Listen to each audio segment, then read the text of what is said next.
प्रिय विद्यार्थियों नमस्कार। मैं Dulichand Punia, assistant professor history, government college Balsund. प्रिय विद्यार्थियों, आज हम 1857 का जो जन विद्रोह था उसके जो कारण रहे हैं उसके विषय में पढ़ेंगे। और ये विषय बीए द्वितीय वर्ष का जो ओड सेमेस्टर है उसकी यूनिट नंबर 3 का आखिरी टॉपिक है। प्रिय विद्यार्थियों, जैसा कि आपको पता है 1857 के अंदर अंग्रेज़ों के खिलाफ भारत में एक बहुत ज़बरदस्त विद्रोह हुआ और विद्रोह इतना व्यापक था कि इसने ब्रिटिश साम्राज्य की नींव को हिलाकर रख दिया। यह विद्रोह है कोई अचानक हुई घटना नहीं थी। बहुत लंबे समय से, जब से अंग्रेज भारत में आए थे तब से लेकर एक अंग्रेज़ों के खिलाफ असंतोष है वो इकट्ठा हो रहा था लोगों में। और इसी असंतोष की जो अंतिम परिणति है वो 1857 का ये विद्रोह था। अंग्रेज़ों ने 1757 में प्लासी का युद्ध जीता और 1764 में जो बक्सर का युद्ध है उसकी विजय के बाद भारत के अंदर ईस्ट इंडिया कंपनी एक राजनीतिक सत्ता के रूप में स्थापित हुई। और इसके बाद अंग्रेज़ों ने राजनीतिक, आर्थिक, धार्मिक, सामाजिक व सांस्कृतिक क्षेत्र के अंदर भिन्न भिन्न प्रकार की नीतियां हैं वो लागू की। और इन नीतियों के चलते भारत का हर वर्ग, चाहे वो जमींदार है, चाहे वो स्थानीय शासक है, चाहे किसान है, चाहे कारीगर है, हर वर्ग है वो परेशान हो गया। और उनमें ब्रिटिश राज के प्रति एक गहरा असंतोष है वो था, व्यापक था। यही असंतोष 1857 में विद्रोह के रूप में प्रकट हुआ।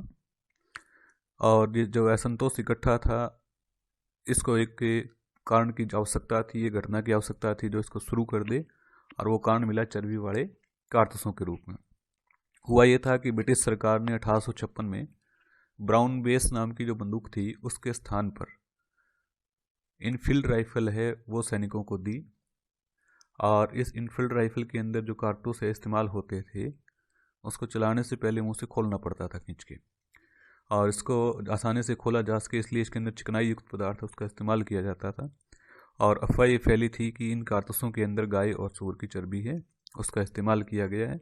इससे हिंदू और मुस्लिम सैनिकों की जो भावनाएं हैं वो आहत हुई और उन्होंने इस कारतूसों का इस्तेमाल करने से मना कर दिया। और जब उनके ऊपर दबाव बनाया गया तो उन्होंने इसका विरोध करना शुरू कर दिया और विद्रोह के रूप में वो आगे बढ़े।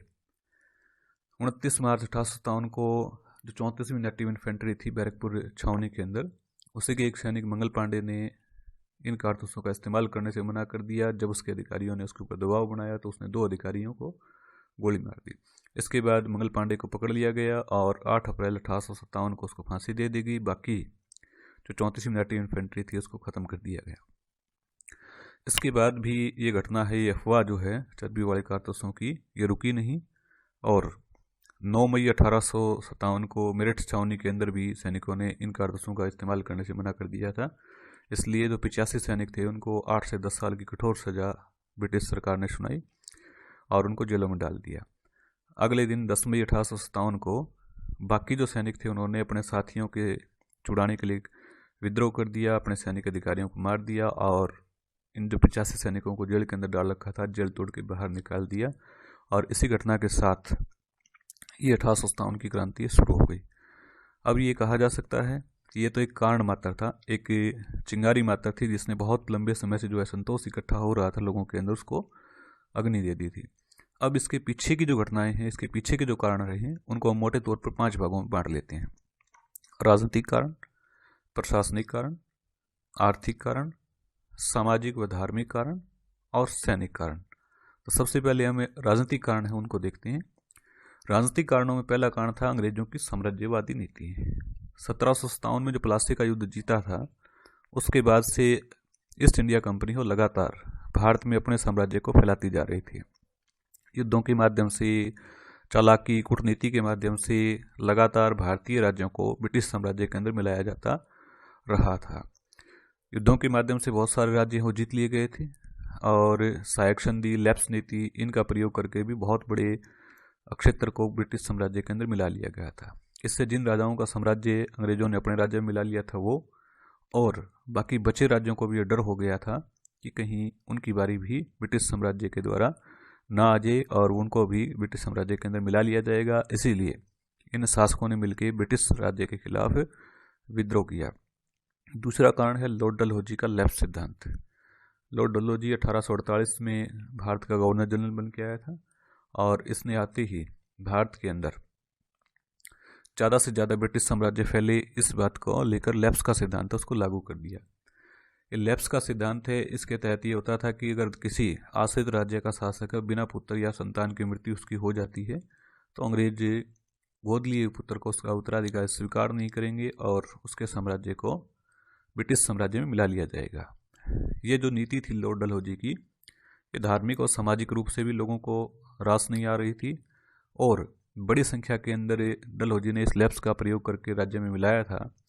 तो उसके अंदर हम देखते हैं कि चाहे वो तारा का है, संबलपुर, जैतपुर, बघाट, उदयपुर, झांसी, नागपुर, इन राज्यों के शासकों ने भी अंग्रेजों से बदला लेने और अपने राज्यों को वापस पाने के लिए ये विद्रोह है इसके अंदर बढ़ चढ़ के भाग लिया था। तीसरा कारण है इसका राजनीतिक रूप से देखा जाए जो मुगल सम्राट था बहादुर शाह जफर, अब अंग्रेजों ने उसका आदर करना है वो धीरे धीरे बंद कर दिया था। इससे पहले अंग्रेज जो हैं वो मुगल दरबार में उपस्थित होते थे, सम्राट को उपहार भेंट करते थे, सम्राट के नाम से सिक्के जारी किए जाते थे और सम्राट जो है उसके प्रति वो बहुत ज़्यादा आदर सम्मान है वो प्रकट करते थे। लेकिन जैसे जैसे ईस्ट इंडिया कंपनी उसकी ताकत बढ़ती चली गई उन्होंने मुगल सम्राट का आदर करना बंद कर दिया, उसका अपमान करना उन्होंने शुरू कर दिया। उन्होंने मुगल दरबार में उपस्थित होना, उपहार देने वो बंद कर दिए। 1835 से जो मुद्रा है वो मुगल सम्राट के नाम से जारी होती आ रही थी, इससे पहले वो बंद कर दी। और लॉर्ड कैनिंग ने तो यहाँ तक कह दिया कि बहादुर शाह जफर है उसकी मृत्यु के बाद लाल किला है वो उसके उत्तराधिकारियों को खाली करना पड़ेगा और जो मुगल सम्राट का जो पद है वो समाप्त कर दिया जाएगा। इससे भारतीय जो मुस्लिम वर्ग था और जो भारतीय लोग थे जो इस बहादुर शाह जफर या मुगल सम्राट का सम्मान करते थे उनको बहुत गलत लगा और उन्होंने ब्रिटिश साम्राज्य के खिलाफ है इस विद्रोह के अंदर बढ़ चढ़ के भाग लिया। चौथा जो कारण है वो है भारतीय शासकों की पेंशन और उपाधियों की समाप्ति। तो ब्रिटिश साम्राज्य के अंदर जिन शासकों के राज्यों को मिला लिया गया था ब्रिटिश सरकार उनको पेंशन देती आ रही थी और बहुत सारी जो उपाधियाँ थी जैसे पेशवा की उपाधि इत्यादि है वो भी लोगों को मिली हुई थी। लेकिन कर्नाटक और तंजौर के शासकों की पेंशन है वो ब्रिटिश सरकार ने बंद कर दी थी और नाना साहिब जो बाजीराव द्वितीय के दत्तक पुत्र थे उनको जो पेशवा की पदवी थी वो दे रखी थी वो वापस ले ली और 8 लाख रुपए की जो वार्षिक पेंशन मिलती थी वो भी बंद कर दी गई थी। इससे भी भारतीय जो शासक थे उनके अंदर गुस्सा था अंग्रेजों के प्रति जो 1857 के विद्रोह के रूप में प्रकट हुआ था। पांचवा जो राजनीतिक कारण था वो था अवध का ब्रिटिश साम्राज्य में विलय। 1856 ईस्वी में लॉर्ड डलहौजी ने कुशासन का आरोप लगा के अवध के राज्य को ब्रिटिश साम्राज्य में मिला लिया था। अवध वो राज्य था जो शुरू से लेके ब्रिटिश से सरकार का वफादार रहा था। हर बुरे से बुरे वक्त में अवध के शासकों ने अंग्रेजों का साथ दिया था और अंग्रेजों के अधीन था शुरू से ही। इसलिए ये आरोप लगाना कि कुशासन है वहाँ शासन ठीक ढंग से नहीं चला जा रहा एक बहुत ही गलत तर्क था। और इस तर्क के आधार पर जब ब्रिटिश साम्राज्य के अंदर अवध को मिलाया गया तो वहाँ के जो तालुकदार थे, किसान थे, सामान्य जन था, जो वहाँ के वाजिद अली शाह जो आखिरी नवाब था उसको पसंद करते थे, वो बहुत लोकप्रिय थे वहाँ। उन सब लोगों ने ब्रिटिश से लोगों के खिलाफ विद्रोह है उसका बिगुल बुझाया और 1857 का जो विद्रोह था सबसे व्यापक है वो अवध में ही देखने को मिलेगा। तो अवध का ब्रिटिश साम्राज्य में मिलाया जाना भी एक बहुत बड़ा कारण था। छठा था कि अंतर्राष्ट्रीय घटनाओं का प्रभाव। अंतर्राष्ट्रीय स्तर पर कुछ ऐसी घटनाएं घटी थी जिसने भारतीय लोगों का मनोबल है वो बढ़ा दिया था। 1841-42 के अंदर जो अफगान युद्ध समाप्त हुआ उसके अंदर ब्रिटिश जो सेना थी उसकी बुरी पराजय हुई। इससे भारतीय सैनिकों का और भारतीय लोगों का मनोबल बढ़ा। उसी प्रकार जो क्रीमिया का युद्ध था 1855-56 में, उस क्रीमिया के युद्ध में भी ब्रिटिश सेनाओं को मुंह की खानी पड़ी थी, बहुत ज़्यादा हानि उनको उठानी पड़ी थी। इससे भी भारतीय लोगों का मनोबल बढ़ा था और उनको लगा कि हम भी अगर प्रयास करें तो ब्रिटिश से साझे है उसको भारत से समाप्त कर सकते हैं। इसीलिए बात से प्रेरित होकर उन्होंने 1857 में अंग्रेजों के खिलाफ है विद्रोह का बिगुल बजा दिया था। तो ये थे मोटे तौर पर राजनीतिक कारण। अब हम देखते हैं कुछ प्रशासनिक कारण थे और कुछ आर्थिक कारण भी रहे थे।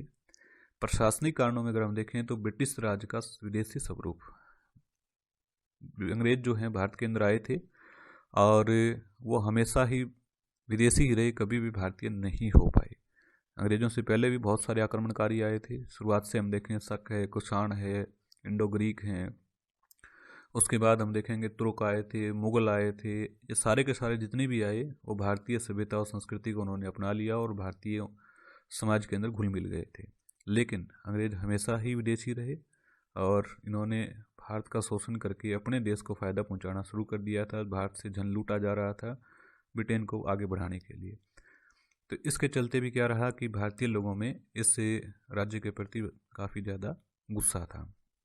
दूसरा प्रशासनिक कारण है कि भारतीयों को उच्च पदों से वंचित रखना।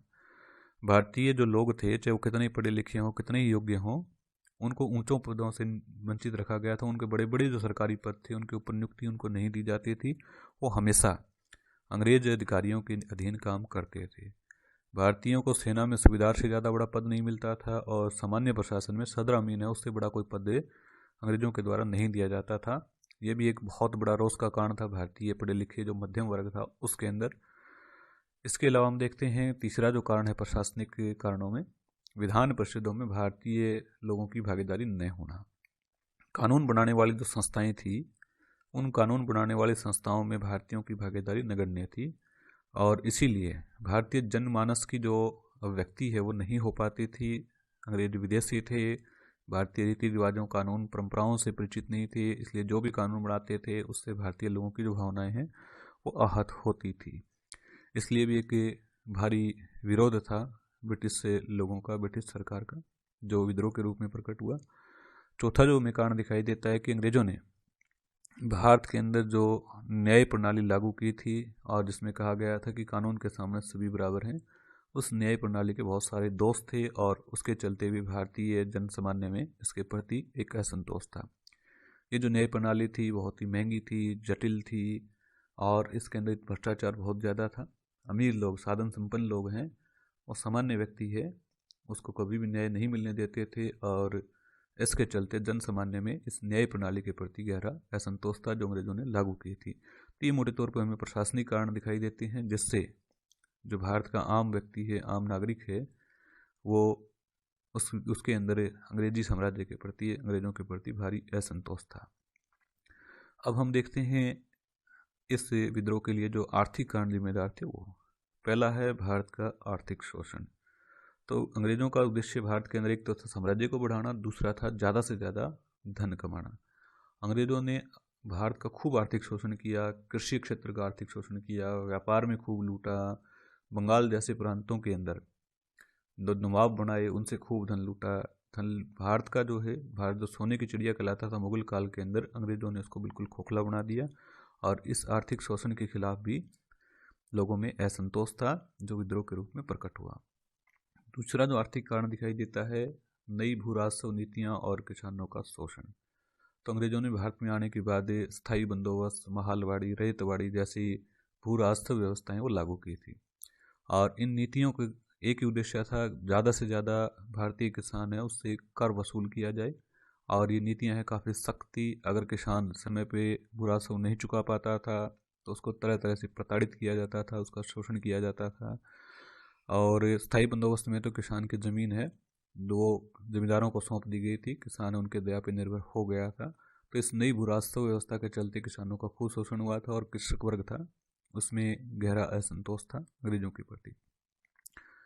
तीसरा जो हमें कारण दिखाई देता है आर्थिक क्षेत्र में वो था कि जो छोटे छोटे कुटीर उद्योग थे वो अंग्रेजों की आर्थिक नीतियों के चलते समाप्त हो गए थे और जो कारीगर थे, चाहे वो बुनकर है, चाहे और अन्य प्रकार का कोई धंधा करने वाले जो लोग थे, उनका अंग्रेजों ने खूब शोषण किया था।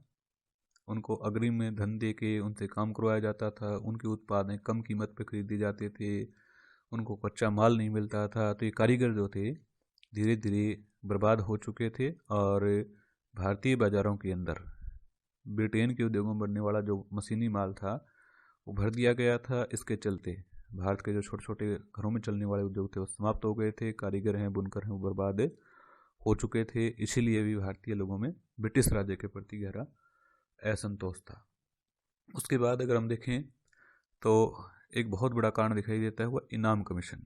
लॉर्ड डलहौजी ने इनाम कमीशन का गठन किया और इस इनाम कमीशन का कार्य था कि जिन ताल्लुकदारों ज़मींदारों को इनाम के रूप में जागीरें दी गई हैं उन जागीरों की वैधता की जांच करना, भाई कौन सी जागीर है वो वैध है, कौन सी अवैध है। और जो ताल्लुकदार ज़मींदार इस इनाम कमीशन के सामने अपनी ज़मीन के कागजात नहीं प्रस्तुत कर पाए उनकी जागीरें हैं ब्रिटिश सरकार ने छीननी शुरू कर दी थी। 1852 से 1857 के बीच में लगभग 20,000 लोगों की ज़मीन है इस इनाम कमीशन के तहत छीन ली गई थी। तो ऐसे ज़मींदार ताल्लुकदार जिनकी ज़मीनें छीनी जा रही थी उनमें अंग्रेज़ों के प्रति गहरा असंतोष था। एक बहुत बड़ा कारण जो है वो है कि बेरोजगारी और गरीबी की समस्या। तो इससे अंग्रेज़ों की जो नीतियाँ थी उनके चलते छोटे छोटे उद्योग बर्बाद हुए थे, व्यापार भारत का बर्बाद हो चुका था, कृषि क्षेत्र है उसके अंदर बहुत गहरा बहुत घाटा किसान वर्ग है उसको उठाना पड़ रहा था। तो एक बहुत बड़ी समस्या है बेरोजगारी की भारत के अंदर ब्रिटिश आर्थिक नीतियों के चलते आ गई थी। और इससे बेरोजगारी के चलते क्या हो गया था, भारत है गरीबी के गर्त के अंदर डूबा जा रहा था और गरीबी भयावह रूप से भारत के अंदर फैल चुकी थी, भुखमरी के कगार पे भारत के लोग पहुंच चुके थे। तो ये आर्थिक कारण थे जिनके चलते ब्रिटिश से नीतियों के खिलाफ भारतीय जनसामान्य में एक बहुत बड़ा भारी असंतोष था और वो इससे विद्रोह के रूप में प्रकट हुआ। इसके बाद हम देखें कि सामाजिक क्षेत्र और धार्मिक क्षेत्र के अंदर कुछ कारण मौजूद थे जो अंग्रेज़ों के खिलाफ विद्रोह के रूप में प्रकट हुए थे। पहला था कि भारतीयों के साथ जातीय भेदभाव। तो जो अंग्रेज हैं वो भारतीयों को नस्ल के आधार पर अपने से हीन मानते थे, अपने से छोटा मानते थे और अपने आप को श्रेष्ठ मानते थे। भारतीय लोगों के लिए वो काले, सुअर, मलेच्छ, असभ्य इस प्रकार के शब्दों का इस्तेमाल करते थे और भारतीयों को कभी भी अपने समान दर्जा उन्होंने नहीं दिया था।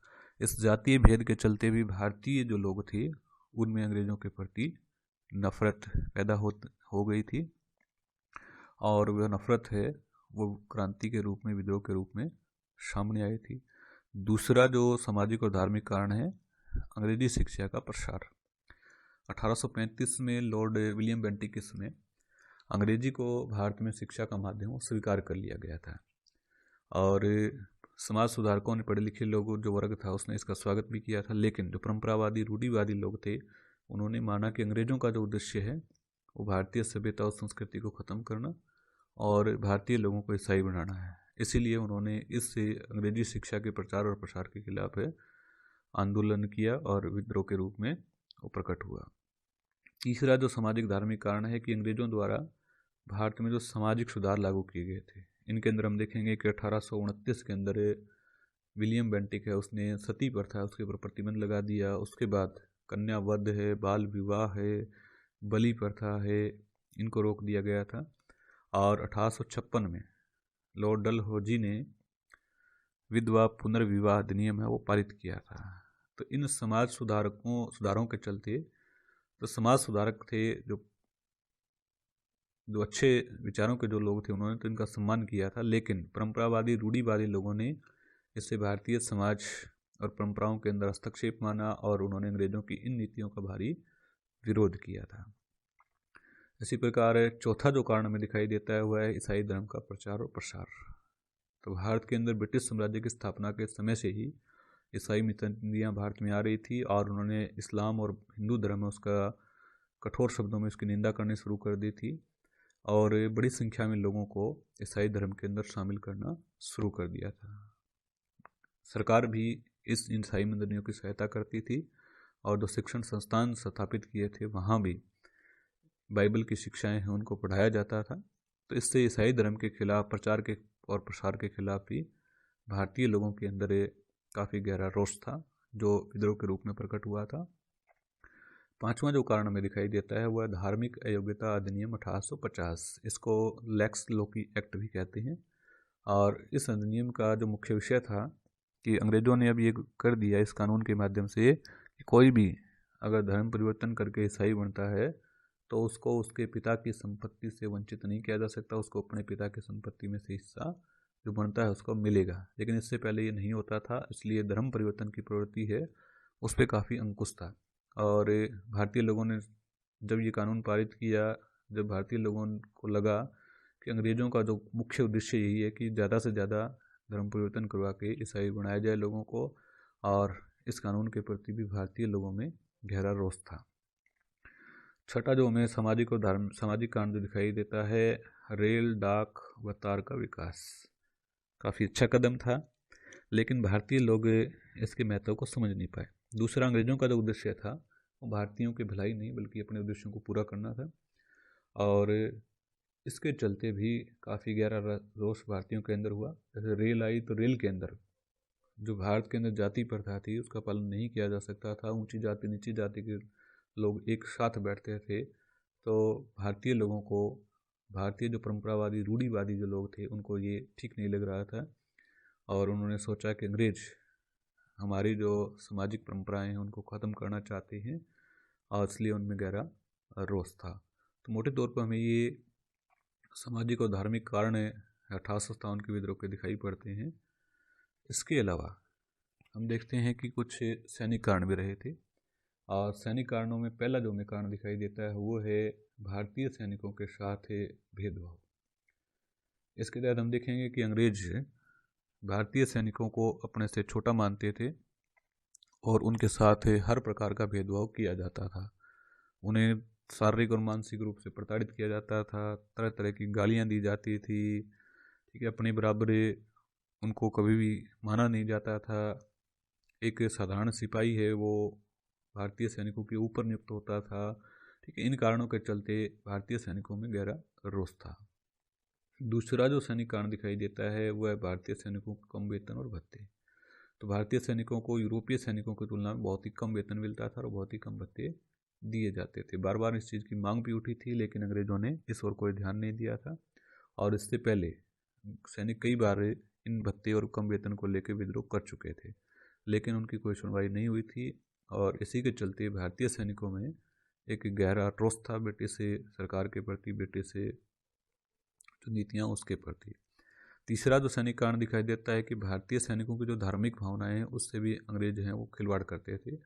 जैसे कि हम देखें कि हिंदू धर्म के जो सैनिक थे और उन सैनिकों के लिए तिलक लगाना, चोटी रखना, पगड़ी बांधना, इस प्रकार की चीज़ों के ऊपर प्रतिबंध लगा दिया गया था। और उसी प्रकार जो मुस्लिम सैनिक होते थे उनके लिए दाढ़ी और मूंछ रखना, नमाज अदा करना, इस प्रकार की चीज़ों के ऊपर भी उन्होंने प्रतिबंध लगा दिया था। तो इससे सैनिकों की जो धार्मिक भावनाएं हैं वो आहत हो रही थी, और ये उनके अंदर गुस्से का एक बहुत बड़ा कारण रहा था। चौथा जो सैनिक कारण दिखाई देता है वो है सामान्य सेवा भर्ती अधिनियम 1856।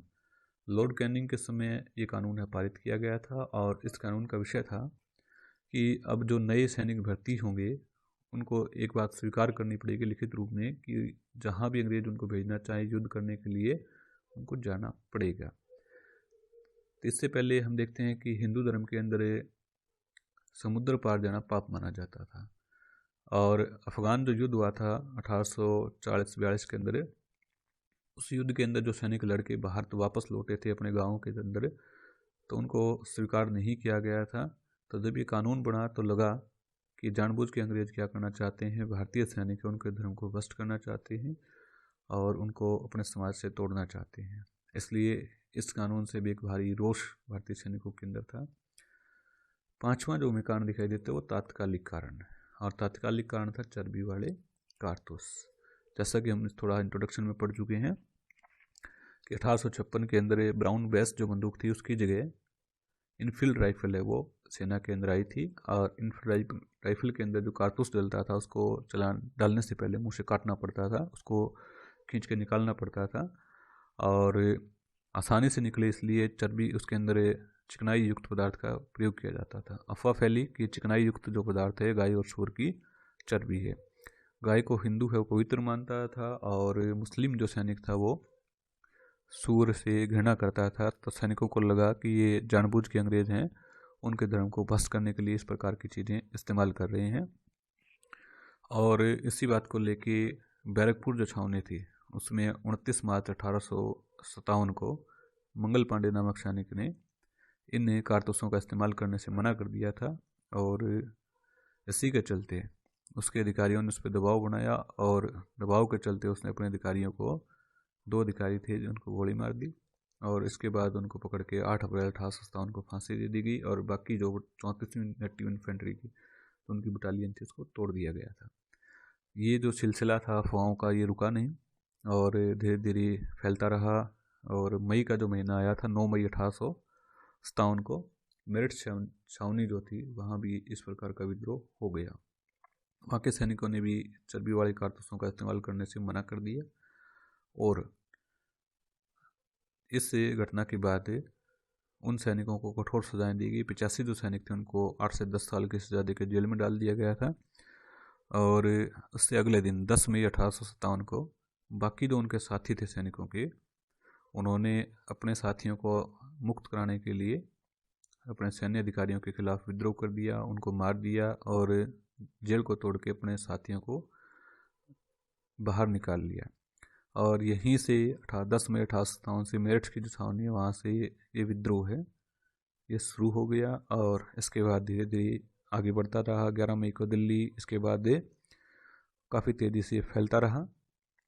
तो इस प्रकार हम देखेंगे कि चर्बी वाले कारतूसों ने जो पीछे सारा असंतोष था जो अंग्रेज़ों की नीतियों के खिलाफ है उसको सबके सामने ला कर रख दिया। जो इकट्ठा हो चुका था असंतोष उसको उन्होंने एकदम से तिलांजलि एकदम से चिंगारी की दे दी और एक जो विद्रोह की आग है वो भड़क उठी। उम्मीद है ये विषय है जो आज हमने किया है उससे इस टॉपिक को समझने में कुछ सहायता मिलेगी। इसी के साथ धन्यवाद। Thank you.